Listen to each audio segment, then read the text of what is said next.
As Earl Nightingale said, we become what we think about. And that's an idea that I want you to hold firmly in your mind. That's something that I really want you to internalize. I really want you to stop right now. Whatever you're doing, I want you to stop, lean into this video and listen to what I'm saying. You will become what you think about. Really think about that for a second, as if it wasn't just a phrase, as if it's more than just words, as if it were a truth about how the brain works, because it is. You're going to become the thing that you think about. And I know that you're dwelling on a lot of negative shit. I know that you're carrying a lot of baggage with you. And I know that as you think about how things might go wrong, that you believe to the core of your being that you're just planning for the hard times. But the truth is, you're going to become those things that you fear. You're going to become the things that you dread. If you're thinking about all the things that you've done wrong in the past, you are going to simply continue that cycle. But if, on the other hand, and let this be true, let this ring in your ears with the weight of everything that I carry, if I've ever added an ounce of value to you, if anything I have ever said has seemed remotely true, believe that these are the most important words I'm ever going to say to you. If you begin to focus on positive things, if you begin to focus on your capabilities, if you begin to focus on the potential that you have, if you really dig in, build those skills, drive towards something beautiful, something amazing, something that leaves you in awe, that you want to create, that you want to become the vessel for that, then you will become that thing, because you will take those steps, because you become what you think about. This is a good list that I've put together, inspired by a couple of others and my own contribution, and I'd like to share this list with you. First, learning the power of purpose. A person who has purpose in their life, they have something to go for, some meaning. One writer described it, for some people it becomes a magnificent obsession. And for you and I, maybe it doesn't need to be that dramatic as a magnificent obsession. But it has to be something that does something to us, something that pulls us, especially into the future. You know, there are many influences on us. One is the influence of the past. Some people are always pulled back by the past. Some people are always pulled aside by the distractions. But here's what's powerful. If you have a list of high purpose in your life, it pulls you toward the future. And the more powerful the purpose is, the stronger it pulls. And here's the other great advantage if you have purpose for the future. It pulls you through all kinds of challenges and all kinds of difficulties. If you don't have these strong purposes for the future, it's easy to get swallowed by a bad day. It's easy to be almost annihilated by a poor month. And it's easy sometimes to almost disappear beneath the waves of a year that goes backwards if you don't have something to pull you beyond that year. So if you want something to pull you through all kinds of challenges, all kinds of difficulties and things that come at you, you got to have something on out there, beyond today, beyond next week, beyond next month, beyond this year, that pulls you into the future. And the clearer it is, the stronger it pulls. The more dynamic it is, the more it affects your life, your spirit, your heart, your soul. It also creates imagination. It gets your mind working on how to achieve that purpose. And if your mind will work, and if your heart works, and if your spirit works, and if you have good input, like good ideas, I'm telling you, there isn't anything you can't accomplish. So that's one of the great powers that'll make a variable of you, and that is purpose.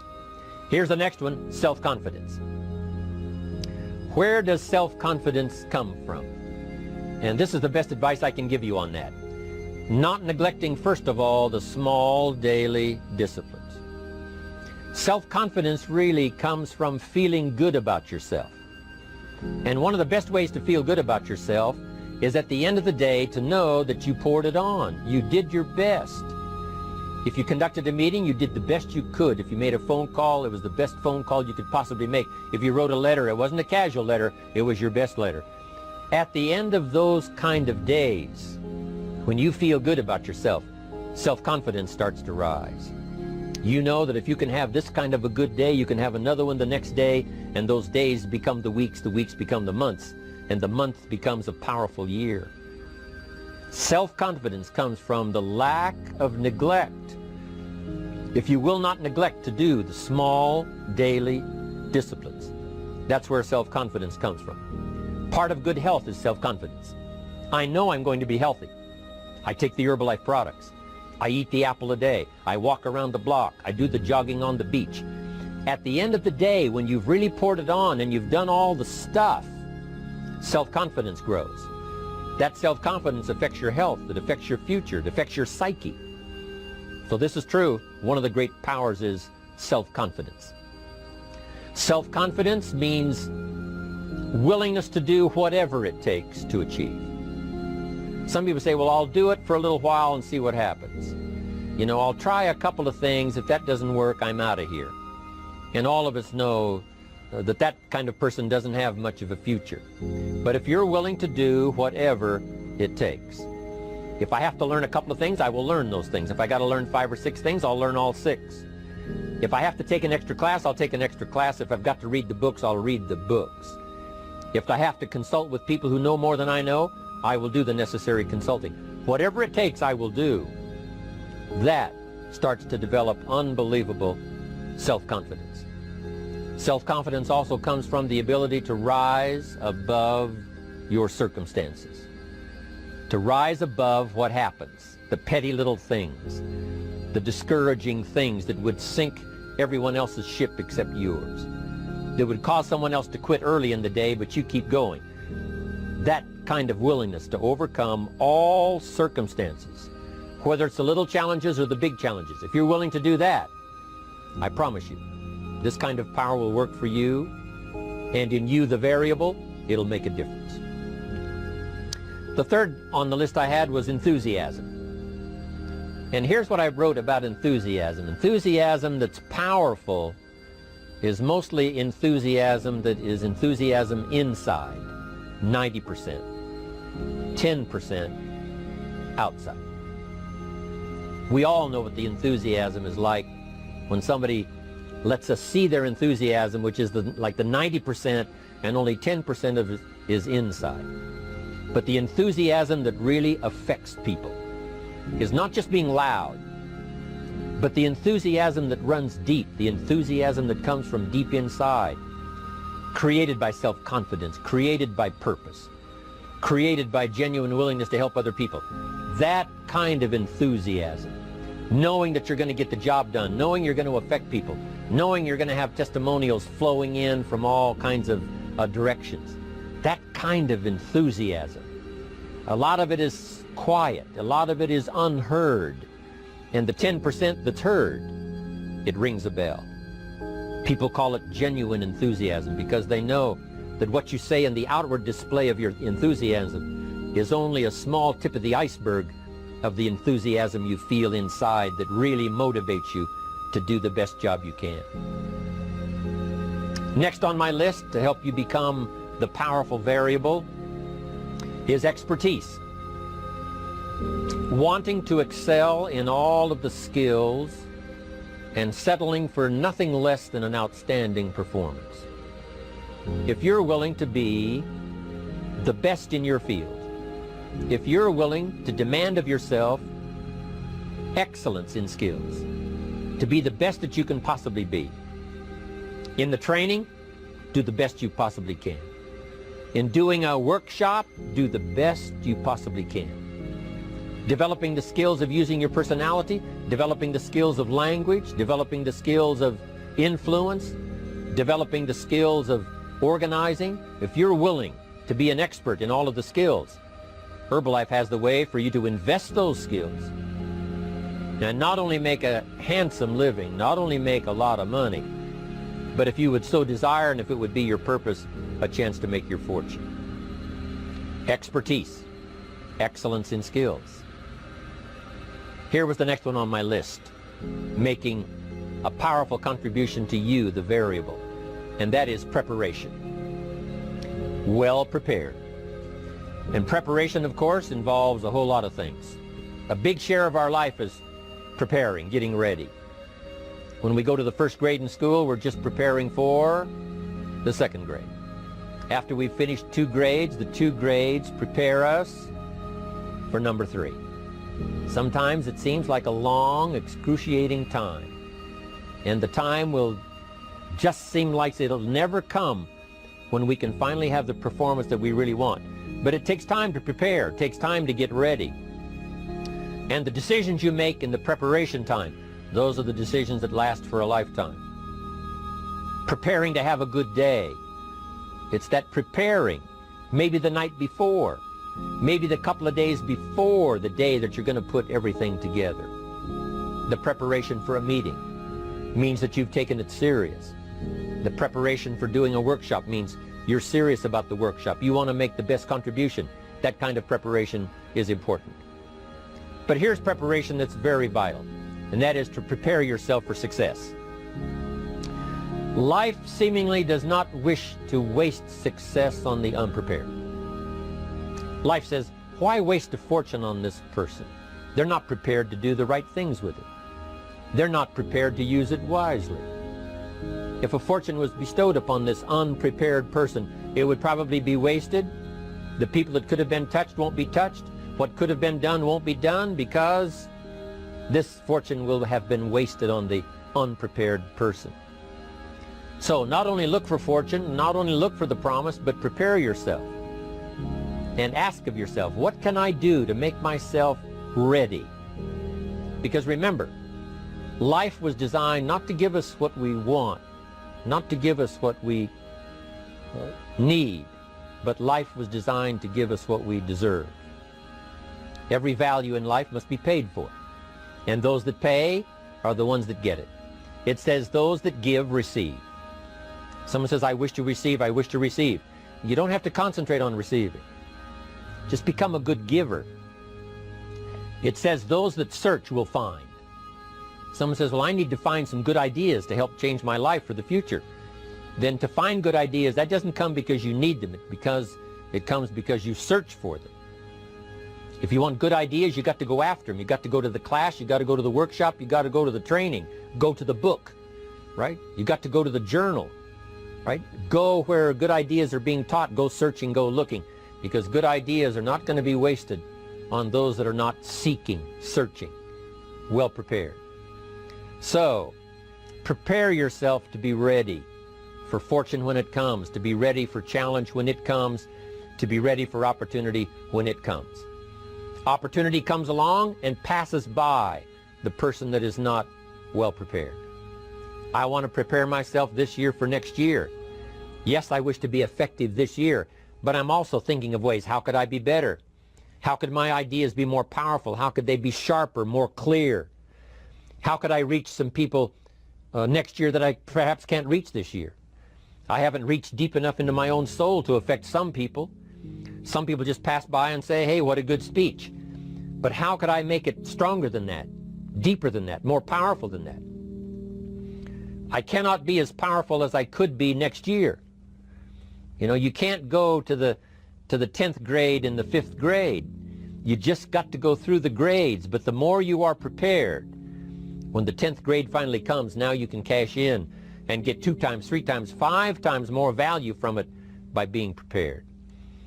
I want to do my best this year for Herbalife, but I also want to get ready for next year, 1999. And then when the year 2000 comes at the turn of the century, I want to be well equipped by language, by instinct, by temperament, by personality, by influence, to really be valuable the year 2000, 2001, 2, 3, 4, 5. That's my goal. I'm sure it's your goal. Now here's the next one. There's great power in self-reliance. Self-reliance means you simply look mostly to yourself. It would be nice if someone just gave you this, gave you this, gave you this. It would be nice if everyone did their job exactly as they're supposed to do it. But here's what you've got to do. Primarily rely on yourself. Primarily say, I'm the person responsible. And I will learn the necessary skills so that I can help people learn their skills. If I need lots of people to do certain things to build my organization, that is what I must have. But I've got to be the final backstop. I've got to be the final one that people can rely on, so that if this is missed and this is missed, I can catch up, I can fill the gap, I can do the job. We have to do it when we conduct meetings. We have to do it when we conduct training. We have to do it when we're in a class of just a few. What someone might have missed, we're there to fill in. Self-reliance. Primarily, we're learning to count on yourself, so that you can do this: never complain and never explain. Here's the next key power, and that's image. There's many parts to image. The image that others see you as, the image you have with other people. And it's very important how other people see you.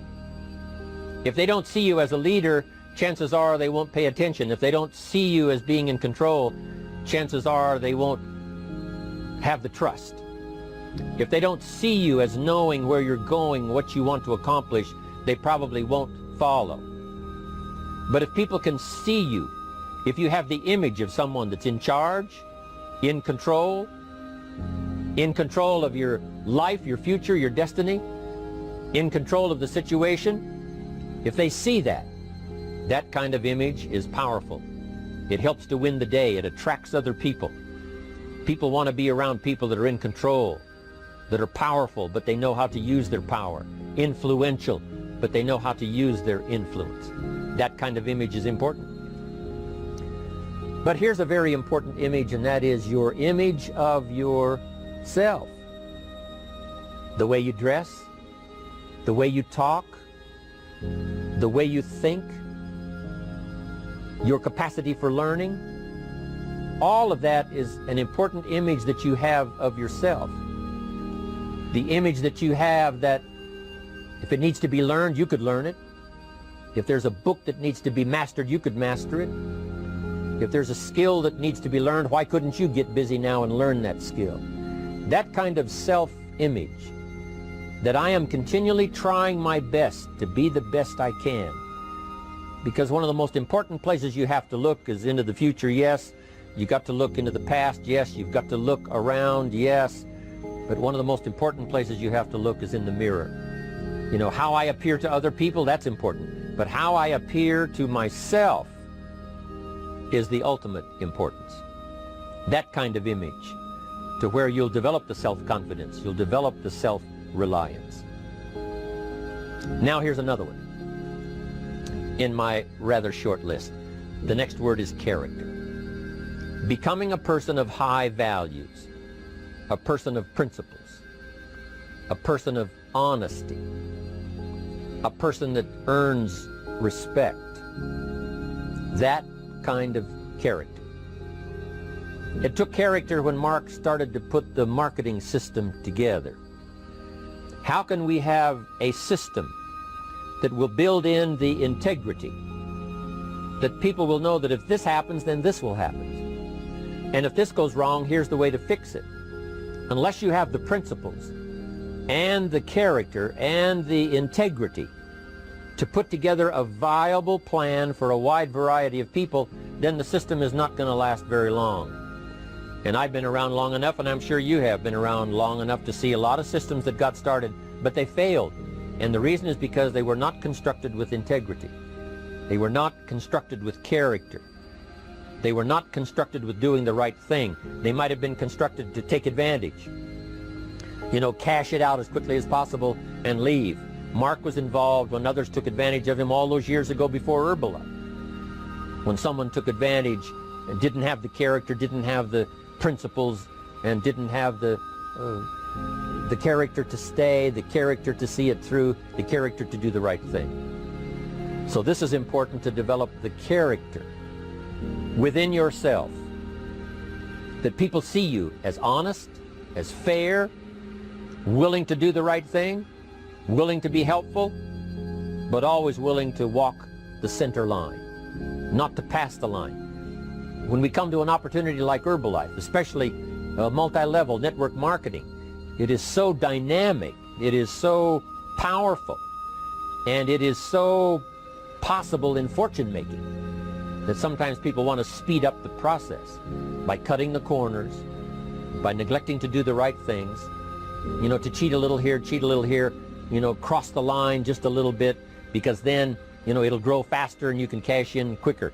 Not necessary here. Doing Herbalife right will build your fortune longer and stronger than trying to cut the corners and not doing it right. If we'll have the integrity that Mark had when he started it and keep perpetuating that we will do the right thing by the marketing system, the right thing by a distributor who has a customer and they take care of that customer belongs to that distributor. That kind of integrity in the marketing system, the kind of integrity we have among each other, the kind of character we have to rely on each other, because here's what we cannot do. We cannot do this by ourselves. Mark's got to count on me. I've got to count on Mark. We've got to count on the president's team. The president's team has to count on the chairman's club for advice and counsel.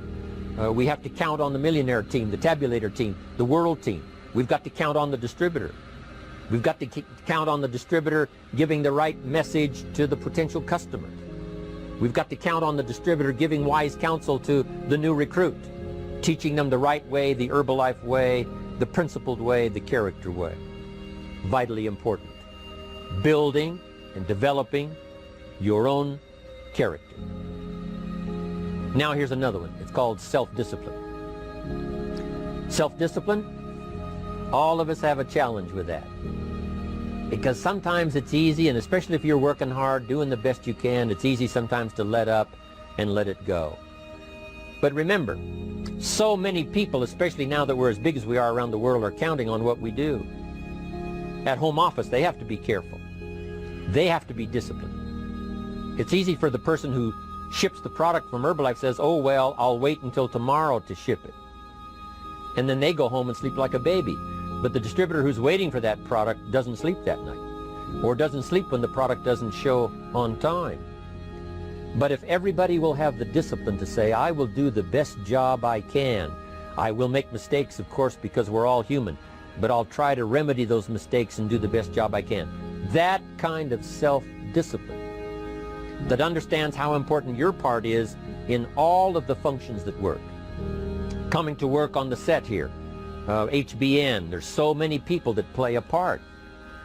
And each one of the parts that are played is necessary to put on the broadcast, make it viable, make it real, make it powerful. Any couple of them missing, and it would be a disaster. But all of it put together, and it works like a charm. Each person developing the self-discipline to do their part, do their job. Here's one more, and that is the power of extraordinary performance and demanding of yourself excellent results. This is so important.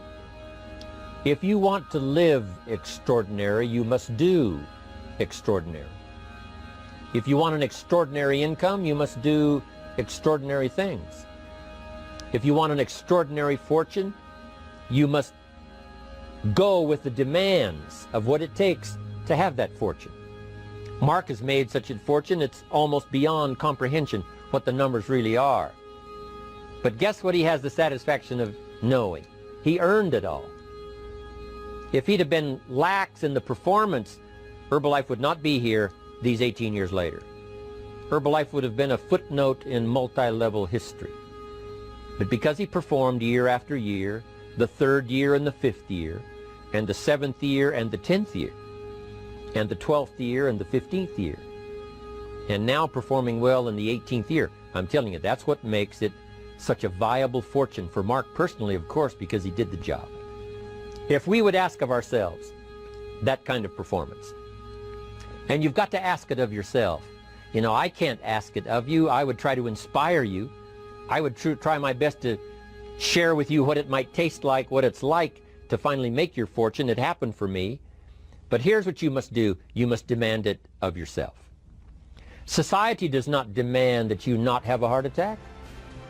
But if you want to escape having a heart attack, you must demand it of yourself. Society doesn't demand that you take Herbalife and improve your health. You have to demand it of yourself. Society doesn't demand that you jog around the block every morning, but if you want good health, you must demand it of yourself. Society doesn't demand that you read a couple of books a week and improve your intelligence and your knowledge. That you must demand of yourself. Society does not demand that you build a financial wall around your family nothing can get through. That's not a demand of society. But you must demand it. If you wish it, you must demand it of yourself. Society doesn't demand that you learn a list of 10 skills.